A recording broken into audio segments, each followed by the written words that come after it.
So, hello, welcome everybody. This is the Honor Podcast.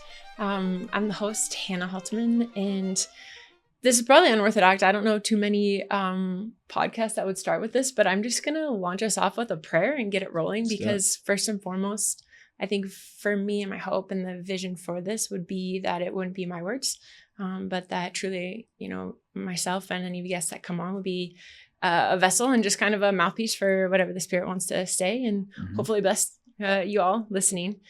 So God, we just thank you for this day and this time, this chance to just sit and chat about you and about where you intersect in life and sport and the beauty of it all. And God, I just pray that you would be made much of and that you would be glorified in everything that we said and that they would be your words and not ours. And it's in Jesus' name that we pray. Amen. Amen. Again, love it. Kind of weird, but here we go. I love it. So this is the Honor Podcast, and I'm here with Matt Greenwald, a friend of mine who I will let him explain a little bit about his story and kind of launch us off, but former CSU, sorry, no, it's okay. Rams. It's all right. Okay. We're in Boulder, and I'm a Buff. Actually, NC State, a Wolfpack at heart, but CSU football and Boise State for a year. And 2 years, now 2 years. Oh, yeah. That's right. Yeah. Okay. Now he's here working and living in Boulder and doing some pretty awesome things, but wanting to kind of get back into something he started at CSU. So Matt, go ahead and share a little bit about yourself. Yeah. I'm Matt Greenwald. I don't know. I'll look at the camera for this one. Matt Greenwald. I am a strength coach here in Colorado at Kingdom Sports Performance. But yeah, I mean, in college, I had a little TV show. It's called Suitin' Up TV. And which I thought was awesome. Yeah. Super clever. Yeah, it was basically, long story short, I wore a big baggy suit. I interviewed athletes, and then I tried out their sport. So like example, I had a swim and dive. I was in the suit or in the pool with my suit on. Okay, how was it swimming with a suit on? Oh, it's hard. Okay, it's that's really hard. Yeah. If you watch that one, I got a whole head start, and then CSU had an All-American swimmer, and she got like 2 laps behind me, and so but it was awesome. 2 laps behind you? Yeah, and then she caught up pretty easily. I thought you meant like you took it. No. I was gonna be really surprised and impressed. Yeah. Nice. But yeah, it was awesome. It's I did a lot of sports. I did hockey, soccer, horse polo, rowing. Wait, horse polo? Yeah, CSU won the national championship. You have a horse polo team at CSU? I've never I went about a mile an hour. Now I'm kind of curious and I really want to check it out. Yeah. So it was really cool. And what was your favorite sport that you tried? Hockey. Yeah. It's so beautiful. Oh, it's really hard though. Yeah. It's probably the hardest one too. I think this is totally random. I don't know if this is true, but I heard like what your body goes through in the period of however many minutes. I think there's like periods, 3 periods in hockey. Yeah, 3. I should know this a little bit more. My sister would kill me. She's a huge Flyers fan. But the amount of calories and the energy expenditure is probably one of the most intense in any sport. So that's quite great. In a suit, did you do that in a suit? No. Okay, so I got in goal. They like put me in all the pads and stuff, and the entire CSU hockey team was out there, and they were shooting pucks at me and was blocking them left and right. I mean, it was kind of going through me, but it was awesome, and it was really cool. Like, I think the main reason why I wanted to do it was to show like how hard each sport is. Okay. And then the questions I asked were kind of funny, like not your normal questions, like kind of outside the box questions. But. So how did the inspiration from for a podcast come back? Because I know you wanted to highlight what you just said about sports and how hard they are, but what made you think podcast? Like, how did that get rolling? I don't know. It was kind of just like I was in a class, like a TV class, and I always wanted to be an actor growing up. Okay. And I was like, maybe I'll be like a Hollywood star, but no, it's not happening. Not yet. You never know. But I was like, man, like, and they were like, you have to create a show. And I was like, let me think like outside the box.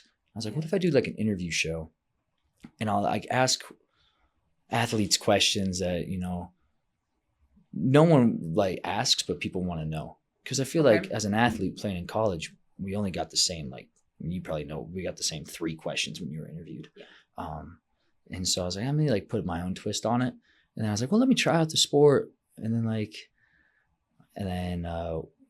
one of my friends at the time, she was like, oh, you should call it suiting up. And I was like, so it wasn't my idea. That's actually, super clever. I love that. But yeah, so, and then it's really, each sport is so, it's so hard. Yeah. Each sport. Well, in just the amount of practice and effort that it goes into, it's really interesting. I don't know about you, but for me, I feel like, so I played basketball in college.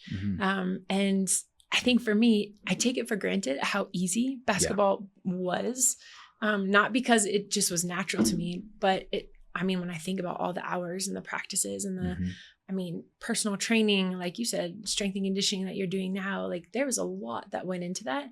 But it just feels so normal. It's your everyday life that when you step into other sports, you're reminded of just how much effort and work went into it because it's not natural. It's not normal. And then I think back when I was a kid, and I was not naturally gifted in basketball. I was okay. I was tall.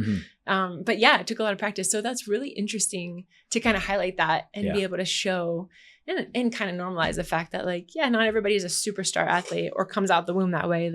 You put a lot of effort into it. It's a decision to attack. So that's actually really cool. Yeah. It's someone's whole life that they work up to. And there's only a 0.2 sliver of someone watching it, but their entire life they're working up to it. So it's cool to also highlight kind of the sports that not a lot of people tune into. So yeah, it was just really cool. So you played football, and how did that come about? Yeah. So I started playing football. What made you choose that sport when you've considered all the other ones? Well, I played a lot of other sports growing up. But I think football I was just the most natural, most gifted at. And I started playing at I started playing with my family growing up. Like my brother and I would do offense, defense. Yes. And just that competition. Just being an athlete with a sibling growing up. It's blood. Oh yeah. My sister and I definitely. Yeah.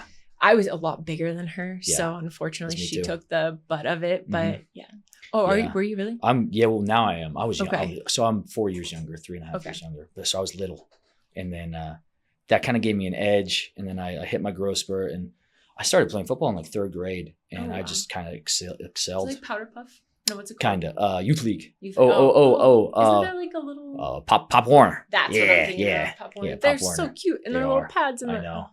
Yeah, it was. I played quarterback. We had 3 plays. Yep. I'd hand it off, but your helmet's the size of your head. Oh, it's huge. Yeah, it's huge. Although they have really big helmets now too for concussions. The padding. It's good stuff. Amazing. It's good stuff. It's that science. Yeah. So much. I wish we had that for basketball. That would have saved me a little bit. Oh yeah. But yeah, it was. I played football growing up, and I played other sports, but then kind of in high school, I ran track and I played a little lacrosse. But football, I was just so much better than everyone at that. So I was like, all right, I think I could go play further in my career, and then got recruited, played in college, had a great career at Fairview, and I was a really good receiver, that's right. Local. Yep. And I was just kind of riding that, hey, I think I'm gonna have a great career in college. And first week of the game week, my freshman year, COVID year, I break my ankle, kind of out for the whole year, and had surgery on it. And it was, I had this picture of what my life was going to be, and then something else completely happened. And I think I just didn't handle that well. I tried to, because my whole identity, not my whole identity, but a lot of my identity was in football. Yeah. And, I was kind of known as that football guy. And, but there's more to me, and there's more to everyone. And that's another reason why the show, I wanted to kind of highlight that everyone's human. And there's more to, at the end of the day, we're not athletes. We're all people. Which I think is really interesting. What you said that stood out to me, because I think this really resonates with me, is you had expectations for how your life would go, and then it didn't quite happen that way. What do you think is the biggest thing that you learned in that that flip? It's not my choice. It's not up to me. And I think that's the past 6 months of my life. I've really came full circle and just realized it's up to the Lord. And my foundation, if my foundation isn't in Him, then it's all going to fail, and it all did fail. But I had to go through that. Yeah. And so I'm not upset about it. Yeah. I'm just, I went through a lot of ups and downs in my career. I had 2 surgeries actually. Okay. But yeah, I just kind of put my foundation in football. And then when that got taken away from me, I kind of put it into, college and partying and going out and kind of being that. And then with that show that I had at CSU, that was a big foundation of mine too. And I haven't done that in a year and a half, 2 years. I haven't posted. Okay. So, well, that's kind of what we were talking about and bringing you back on, is knowing a little bit about your story and how like God used sport to get your attention, kind of flipped the script on you and showed you a different trajectory that he had for your life, or at least is kind of sending you off in that direction. Definitely. And now when I was talking to you, you were saying that you were thinking about, feeling kind of called back to the podcast and getting that started, but wondering, how do I insert and how do I kind of like step out in this new light of my faith? Yeah. And so what do you think that looks like for you moving forward? And hopefully like some of the listeners, whoever we have here, can kind of connect and check out Suiting Up. So I think the thing is I don't know what it would look like. And that's why I'm kind of okay with it, because I just want to kind of give it to God. And I want to highlight the fact of how a lot of athletes, a lot of Christian athletes, have gone through a lot of trials and tribulations in their career. And I think everyone just kind of looks at Tim Tebow as like the base of Christian athletes. And but there's so many more out there. Yeah. And so just off the top, I haven't really sat down and thought about it, but I know every time it just kind of comes back, Suiting Up kind of comes back. Yeah. And I want to just highlight the fact of how it's just not up to us. And if we can just figure out that daily surrender and that surrender to Jesus. And that's just like been something in my life that the past 6 months I've been on fire for. It's just daily surrender. And so if there's a way to bring faith and bring the Lord into this and put him at the center of it, I know it's going to succeed. So I don't really have like a thought of how I'm going to do it, but it's a start. It is a start. And just being open-handed in that way. I think too, also the fact that wanting to highlight the struggles of athletics is, again, one of the reasons why I'm even starting, or even like trying to launch this podcast, is my story and a little bit where I've come from. Similarly, like my world was flipped upside down too, because I grew up playing basketball, and I remember in like 5th grade, I said it. And so therefore it was going to happen, but I was like, I'm going to play basketball in college. And actually I wanted to be a gymnast first. Oh, really? I was going to be, events? Uneven bars. Okay. So I loved the parallel uneven bars. Where you like kind of swing and you do the flips. Yeah. Well, it was fun until it wasn't, because I grew like, 12 inches in 2 years. Yeah. And so I was starting to like hit my feet on the bars, and I would try to jump. And my one flip became like 2 of the smaller girls. So it just was you're not going to have a 6'3" gymnast. Yeah. And my mom had to kind of sit me down and be like, hey, Hannah, like, this is great. And I love that you're excited about gymnastics, but you can do anything you want in the world. It's just not that. Yeah. So that was my first like come to Jesus moment with, oh, okay, like life doesn't necessarily go the way that I want it to. But then I found basketball, and I was like, this is perfect. I'm tall and it's a natural fit. So 5th grade, I was like, I'm going to play basketball in college. I loved Duke, which I can't believe I'm admitting that at the time, because I ended up at NC State, which big rivals there. Huge. So not as bad as UNC. Like we can agree to hate UNC, but and then here I am wearing UNC. The colors, the Tar Heels. My coach, Yao, she would have like killed me if she saw me wearing blue. In the hospital at one point, I had ankle surgery. And you had the blue on. I had blue socks. The hospital gave me blue socks, and she lost it. She's like, can we have red socks? Like, is there any other? It goes deep. It goes deep. It runs deep. But it was a huge opportunity to play for her, because she had such a like foundation on my faith. So I grew up as a Christian, like I believed in God, but I didn't really know. And we were kind of talking about this, what a relationship with him looked like. 100%. So I chose NC State, because I was like, well, I want to grow in my faith and learn from someone who she used that as her ministry. So she invested, much like it sounds like what you're doing with Kingdom sports and like strength and conditioning. What I do now with a lot of athletes is just using that as a metaphor, a platform to be able to share and to teach life lessons It's huge. biblical life lessons, but like let it play out in real life. Yeah. So I chose there, and I remember telling her, like, I'm going to do great things for you, Coach Al. Like I'm going to, in my mind, like you, it sounds like I was going to score 1,000 points. I was going to, have a great career. And I had a work ethic like no one else. I would be the first in the gym, last out. And then it just was one injury after another, Yeah. Freshman year, I blew out my ankle. Again, it was a second time. I had a red shirt, much like you were saying you did too. And then I came back and I had my nose smashed open, which I had a nose job. Really? So yeah, that was a free nose job in college, which was great. Thank you. Thanks. Yeah, I had like that Owen Wilson look. Like it was. He pulls it off though. Yeah, I did not. I clearly did not. So that happened, and then ended up with 3 concussions in 10 months. Wow. And I had to stop. Yeah, 10 months. Wow. And what was fascinating to me was that, like, that whole process. And I don't know about you, but I felt like each year I was gearing up for the season, and then something would happen, and one injury would happen, and I went from, oh, you're not going to tell me I can't play. Because the doctor the freshman year was saying, your ankle is eroding. You probably shouldn't be playing. I said, yeah, watch me. Yeah. That wasn't going to happen. Yeah. But I didn't consult God before that. And That's was what like, you wanted. This is what I want. I gave up my life for this. I'm going to keep going. And then sophomore year, again, injury. I'm out for half the season. And I was like, okay, well, I learned some things. Like I learned like maybe I should ask God about some things. Definitely. And so I started having that conversation. And then it was my sophomore year where I really had that like come to Jesus moment of like, oh, okay, there's something bigger here. Like this is bigger than myself. And the points and the goals and everything that I wanted for Coach Yao to like prove my worth was already proven in what he did for me on the cross. Yeah. And so my value is not contingent upon how I play or even if I play. Yeah. More so it was like, how do I love my teammates well? And how do I enjoy this experience and hopefully radiate like the hope that I have, even though I'm not playing. And that's kind of what my college career ended up looking like. I maybe played a total of 10 to 15 games. Yeah. I was the biggest cheerleader at NC State on the bench in street clothes.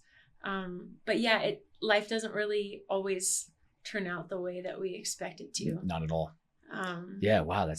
I had a really similar, like super similar, kind of career in college where I dealt with a lot of injuries, and I kind of realized that it's more about being there for your teammates and sticking through to the commitment that you did. And I think just like I was kind of the guy who just like tied in all the guys together in the locker room and the connections I made and stuff. I mean, I'll have those to the day I die and further on. So cool. And further on. 100%. There's a passage, I think it's in like 2 Peter, maybe 1st or 2 Peter. I'm so bad with addresses when it comes to verses, but it's hard. He was talking about what you invest in. And I remember this sticking with me because I was always very intentional and still am with everything that I do and wanting to like invest well, my time, my energy, my effort, my heart. And I remember him talking about like what you're investing in. And if you're working towards something that ultimately,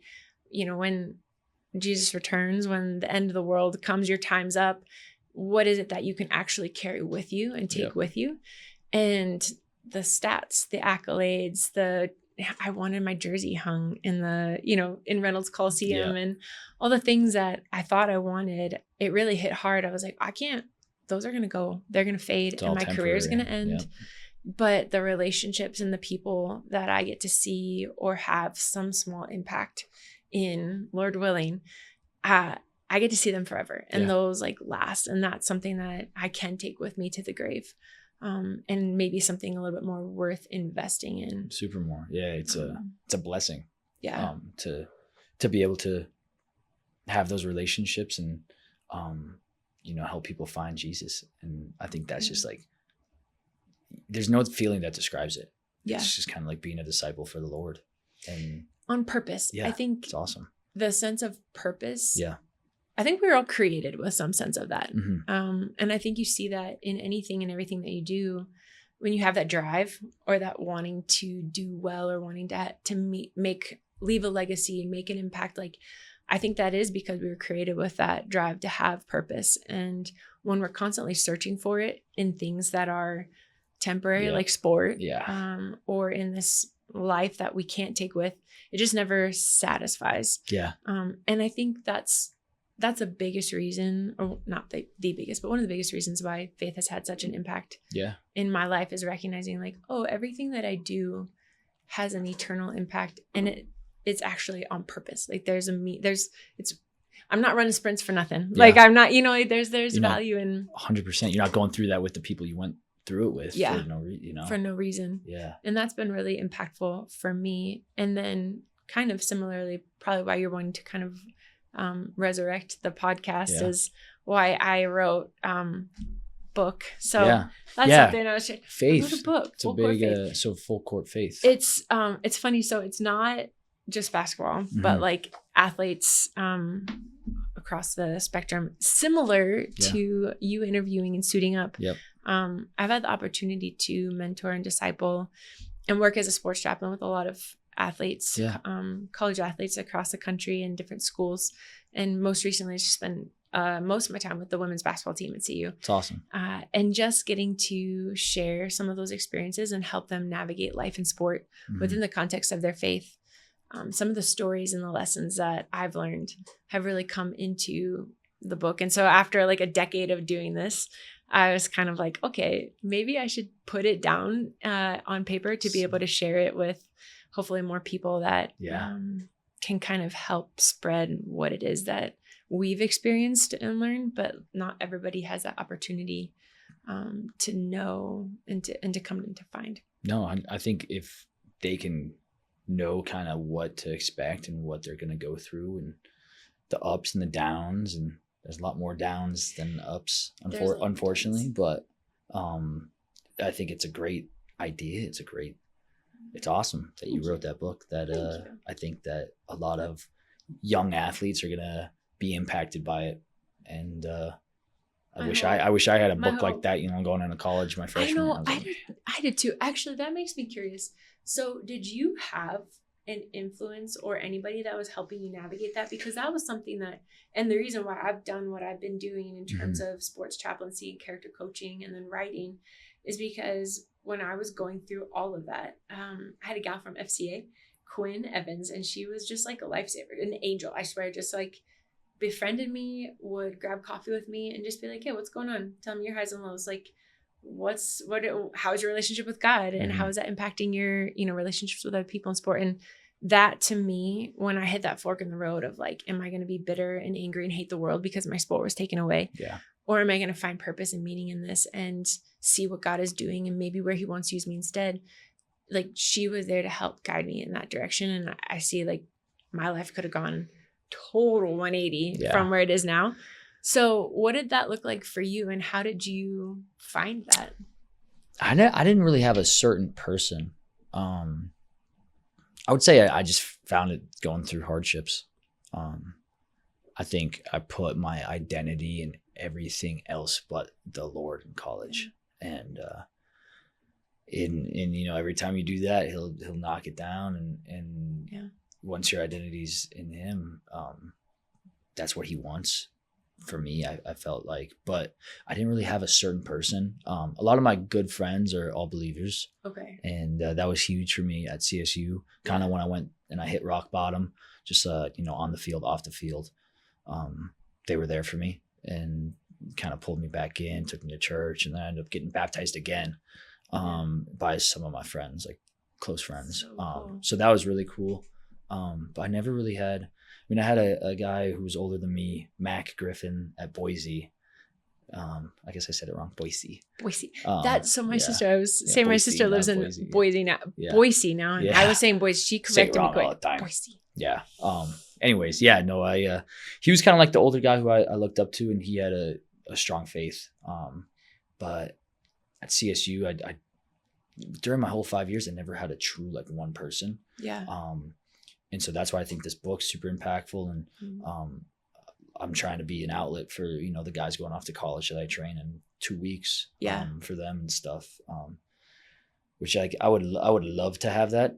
But then I'm sitting here and I'm like, I had to go through what I had to go through. so that way I can be a story for others, and I wouldn't change it at all. So if you could go back and just kind of like be that, knowing who you are now, and you could be that person for you when you were going through it. Good question. What would you say? What would you do? How would you like care for your younger self in that? I feel like that's so hard to answer, because I'm like, oh, like I wouldn't change anything, but obviously like I would love to change it. But I'd probably just tell my younger self that there's more to life than what you perceive. Like, everyone's so caught up in what they do, how they look, this, that, the other, like that.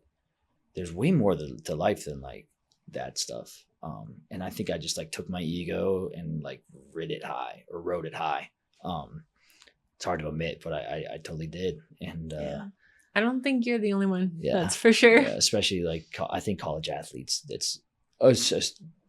I think identity is huge. Oh, absolutely. So I think I would tell myself, just don't put your identity too much in one certain thing that's not gonna last. It's all temporary. Whether that's relationships, I put a lot of my identity in relationships, sports. So I don't know. What would that look like? I know now I'm getting, but I think about, trying to tell that to a current student athlete, high school, college. Sometimes it can be easy to say like, don't put your identity in just one thing, but what would that look like practically? Or what could that look like? Or what did that look like when you started figuring that out? I think a verse that just popped in my head, I think it's Matthew 6, I believe. And it's seek first the kingdom of God and all of his righteousness. Yeah. And I think that's what I would say. And if you sit here and you daily surrender, that's why I think for me in my life today, daily surrender has been huge. And just being super content in where you're at, and you're going to have a lot of ups, a lot of downs. But if you can put, that Matthew 6, I believe it's Matthew 6. I think it is. Oh, I should know this. I think you might be right. Yeah, go for it. No, it's interesting. Seek first the kingdom of God and his righteousness, and all these, the follow-up on that is all these things will be added unto you likewise. And so I think it's interesting when I see the way that Jesus confronted people across, the whole, all the gospels, Matthew, Mark, Luke, and John. He never really approached any of them the same. There was no cookie cutter model. There was no like, pray to receive me, and then you do this, and then you do that, and then your life is better. He would ask questions, and he would meet them where they were. And then with the question, I mean, he already knew this, but as he was questioning, it kind of opens our eyes to see, he could kind of see the root of where their heart is and what it was that their identity was in, or where their focus was. Yeah. And so what his response then for what it meant to follow him was so good. Sorry, I love the coffee. I'm like halfway. I chugged mine. I was gonna be like super jittered. His response was always like, let go of or surrender what it is that you're seeking first, and seek me first. Yes. And I think that that's so impactful, and I think for everybody, and then that makes it super applicable for any athlete in any situation. There might be athletes that are like, I play sports for fun, but my identity is in this, or anybody listening beyond sports, like seek first. And I think seeking to me isn't necessarily like, okay, where are you? Let me find you. It's finding just a daily rhythm of like engaging in conversation with him, being aware of the fact that like he's in every moment, and you can ask him about decisions you're going to make. You can talk to him when you're feeling alone, or when you're brushing your teeth, or, just reflecting on his goodness, and being aware, like God conscious. Super. Conscious. I'm dyslexic. I don't know. Somehow you are. Yeah. That word, it's funny. I always make fun of my mom. She has the hardest time saying that. And here I am. I can't. I don't even want to attempt it. God conscious. Yeah. Try. That I think is like, so it's not as intimidating, and it's not as like separate. It's God, holy ground can be anywhere. I mean, you can be walking with God in your day to day. And I think that's really what he wants for us in the first place. And I think to your point, like when we put that awareness and that priority first, he knows what we need. Yeah. He's not going to withhold. And what I found, I don't know about you, but I feel like more often than not, when I stop trying to make something happen or trying so hard to hold it all together, and I just trust that he's got it under control and find ways to enjoy him and enjoy what I'm doing, he puts it all together far better than anything I was trying to do and quicker, like just smoother.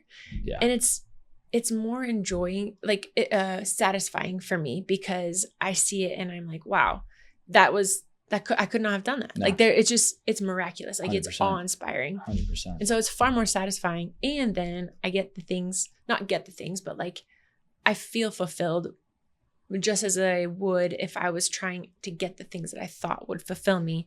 He gives me what I need. And I feel that same sense, but it's peaceful and and there's still problems. Like you said, there's still trouble, but it's a different rhythm. Way different. Yeah. I think just for me in my own walk, like the past 6 months, not even like 3 months, 4 months, like I've really come to the thought and just like, I'm like, man, like me as a Christian, like I'm no better than anyone else. I'm no better than you, anyone else. We're all sinners. And that's where I'm like, okay, like if I can be better than my past self and repent and things and change. And if Jesus could change my life, like I'm a sinner. Yeah. And that's where it's just so like, it's just crazy to see like the paths he's opened for me that I had no idea I wanted to do or even like a strength coach. I didn't even know I want to do that. Like grew up in it. My dad was a strength coach. I was like, I don't want to do that. Oh, he's so proud. Yeah, he is. But yeah, it's just it's been cool. It's been really a cool, and there's a lot of ups, lots of downs. And I think just if you can have that daily consistency of putting your full faith in him as ups, downs, trials, tribulations, and when the Lord blesses you, I heard don't go celebrate with the enemy. So that's something that I've been trying to stick with in my own walk, because I feel like when the Lord would bless me in the past, I would go out and party and drink and celebrate with the enemy. That's interesting. So I think that's been something I've been trying to be content with and be like, okay, like when the Lord blesses you, don't go celebrating with the enemy. I like that. 100%. Yeah. So it's and it's hard. It's hard, but I think it's not about me. I think that's also really important too, because I found like more often than not, like Christians get a bad rap. Yeah. I feel like I spend a lot of times apologizing for just the connotation of what it can mean to be a Christian now. And I'm not apologizing for the fact that I am a Christian, but I'm apologizing for the fact that like I think because we wear the banner of Christ, we're looked at as like, well, if they have to be perfect, or they like when we sin or when we do something that is not like when we act not as we speak, it can be really conflicting. But I think the hard thing is that we're not expecting ourselves to be better than anybody else. We just know who's like covering our mistakes. You know, like I know that like I'm saved by grace and I'm going to mess up just like anybody else. I'm going to hurt people just like anybody else, whether intentional, Lord willing, not intentional, but like unintentionally, like everything that I do, the butterfly effect kind of, every action, every word is going to affect somebody or trigger somebody in some way, shape or form. And I'm not saying that because I'm a Christian, I'm going to be better than anybody else. I'm saying that because I'm a Christian, I know I'm forgiven and I'm going to continue, like you said, to try to be better, to try to continue to live a life that's going to reflect who Jesus is and the love that he actually is, and not compare myself to other people or not elevate myself. Or the body operates best when it's all working together. The second, like you start, the hand starts judging the foot, or like it's just, you're not going to function if the feet are like, well, I'm not walking because I'm not a hand. Like that's not the way that you work smoothly. So if we all love one another and like continue in that just to be the best we can be. I think that's really huge. So I really appreciate you sharing that. Yeah, I like that. What's your favorite worship song? Oh, that's so good. I'm stuck on When Wind Meets Fire. Oh, I don't think I've heard that. Oh, Is it it? like cuts me to the core. I'm blanking on who sings it. Okay. Wind meets fire. Wind meets Is it fire. I don't want to like Okay. say the wrong. I'll look it up. But look it up. Yeah. When Wind I Meets will. Fire. It just like Mhm. I don't know. It hits me. How about you?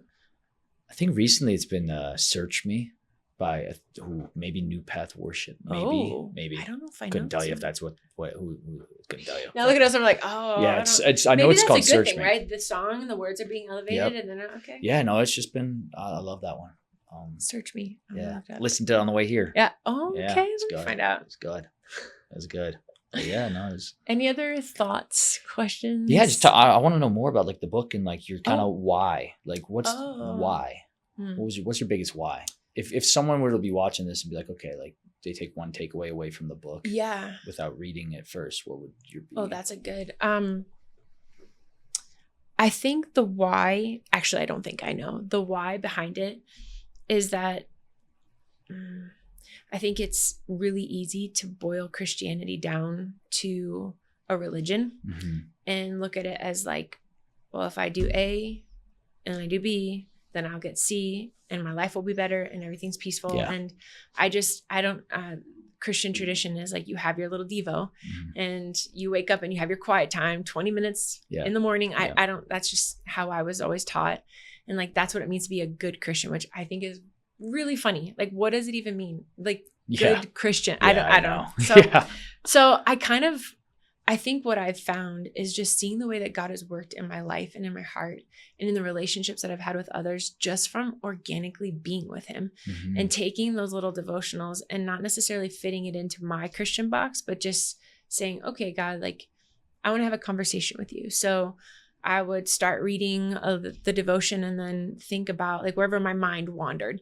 I was like, oh, this is kind of interesting. So then I'd look that word up and see the context of where it fit in the Bible and what Jesus said about this. Ooh, wow. And it was just kind of like a launching pad. And what I've found in the growth of that is like my relationship with Jesus is a relationship and he feels very near and present to me because I can literally have a conversation with him when I'm reading and then a thought pops in my head and I search for it in the Bible.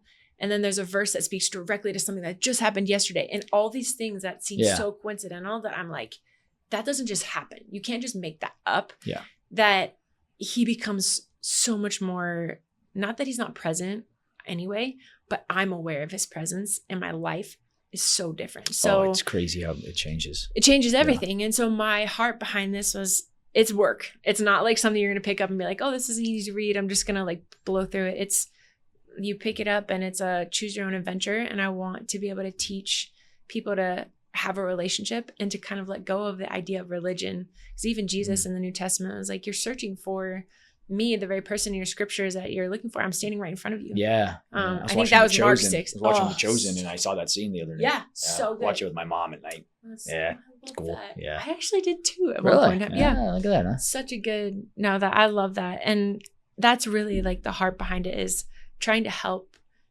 student athletes, professional athletes, former past, like even like parents of athletes. I've had a lot of parents that want to get it so that they can understand how to step into their kids' world. That's a whole different conversation. That's a whole different conversation. Yeah. But really teaching them like it's not just wake up and have your quiet time. If the middle of the night is when you meet with God, middle of the night, like it doesn't have to be a set thing. It's it's a vibrant relationship. So that's what Full Court Faith is awesome. About in the language of sport, because that's how he speaks to me. Yeah. So I love that. Thanks. That's awesome. Thanks. I have one last question. Oh yeah. LeBron or Jordan? Oh, since you're Jordan. basketball. Are you kidding me? No. That's a serious question? Yeah. Oh, Jordan. Okay. Oh my gosh. Okay. Sorry, LeBron. Yeah. Yeah. Hey. No, I grew up so I actually had an MJ. I was such a little tomboy. I had an MJ locker in my bedroom because the Chicago Bulls were all the rage. That was like my era when I was just kind of finding my basketball groove, and he was just, the bee's knees. So you can't beat MJ.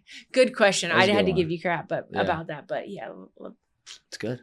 I like it. I like that. Anyway, but Yeah. I'm so grateful for you just like helping me launch No, this and getting awesome. this started. It's been so great. It's a great flow. Talking This was awesome. It was. Thank you. Thank you. It makes me miss, I'm like, Yep. And I'm excited for you because I feel like this is a way to get started and being able to kind of see like, okay, God, what does my podcast look like moving forward? Yeah. And I'm right there with you because I'm kind of feeling it out in the same way. See what happens. And just see what happens. Give it to God, So, I think it's yeah, awesome. Cool. Thank you so much. Thank you. This was special. Thank you all for listening and tuning in, and I look forward to what comes next. So awesome. Thanks.